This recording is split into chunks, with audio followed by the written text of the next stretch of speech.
is actually the first time I'm going to be sharing my story in public. So I'm a bit nervous, so bear with me. I am 23 years old. I'm a big sister, which is very important to my recovery. My sister's actually here to watch me, and it's important to note that because without her, I don't think I would be here today doing what I'm doing. So I want to start off with my diagnosis. I was diagnosed officially with generalized anxiety disorder when I was 17. I remember growing up and I was labeled that nervous, shy kind of person, but that wasn't true. It was anxiety.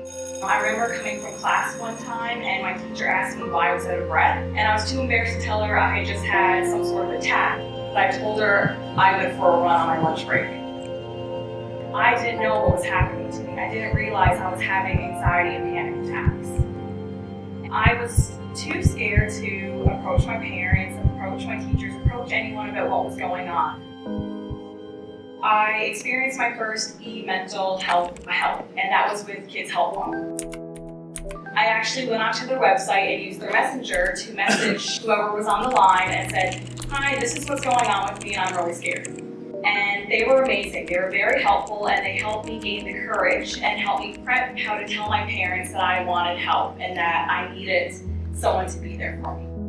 Finally, one day, I told my mother that something was going on. We went to see my doctor, and I sat on that god-awful bed-like thing, the crinkly paper, and I was so nervous that the whole time my doctor was like, "Amber, stop moving," because it was just like crinkling the whole time, but I was so nervous to tell her how I was feeling and, get all this emotion out. And I ended up sobbing for about 25 minutes there and just sorry, I get emotional, just letting everything out about what was going on with me. And for the first time, I felt like someone was listening and someone understood what I was going through. And she said, "Amber, we're gonna get you help. We're gonna help you with this." And before she could even say anything, I said, "No medication, no medication." But she said, "Okay, so we're gonna do talk therapy and accommodations for school."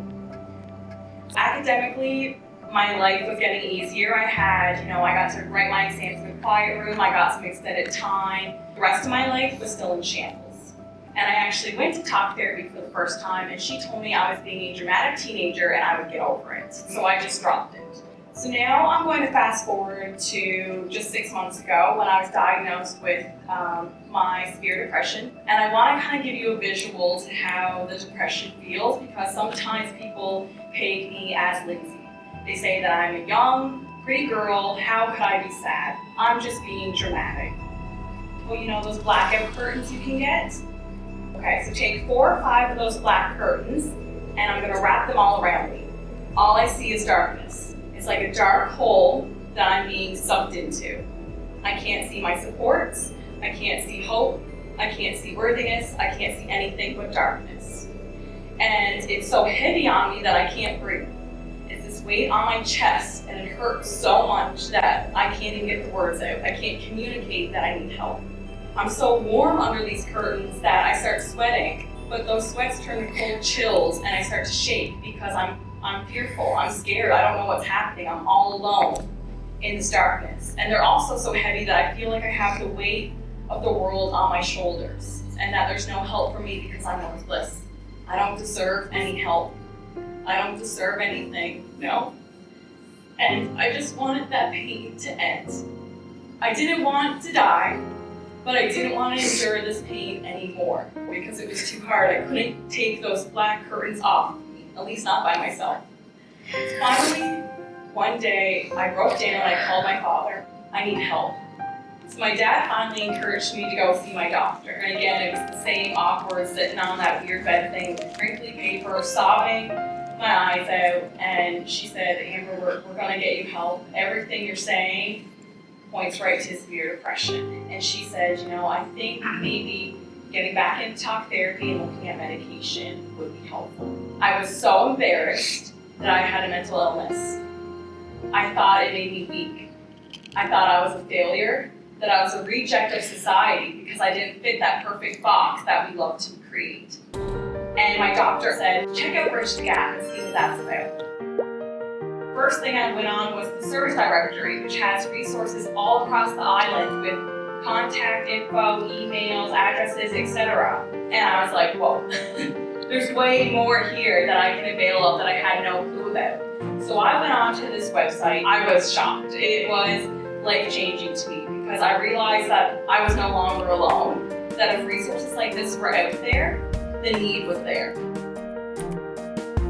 Then I went to, their activities, and they had coloring sheets and memory games and mindfulness activities. And I thought that was amazing because when I'm out in public and I feel a panic attack or an anxiety attack coming on, I need something to ground me. I need something to help me cope and bring me down so that I can actually function. And so now when I go out, I go on Bridge the Gap and I do one of these activities. And I focus on that activity and I ground myself to keep going on with what I need to do. So I can go in and post some artwork I did, or I can kind of write a message on their board and talk to other people. And again, I realized, holy crap, I'm not alone. So many people are living with a mental illness or an addiction issue, and it's not just me. So that has been wonderful. That has been the biggest thing throughout my recovery, is learning these tips and these coping mechanisms for me to be able to move on with my illnesses. It's teaching me so much about my anxiety that now I'm starting to cope with it. I'm starting to control it. I'm accepting the thoughts, the feelings, instead of fighting them and becoming exhausted because of that. And I can share this with other people that are struggling like I was. I was Amber that had depression, that had anxiety, and it was just one part of my identity. It wasn't who I was completely.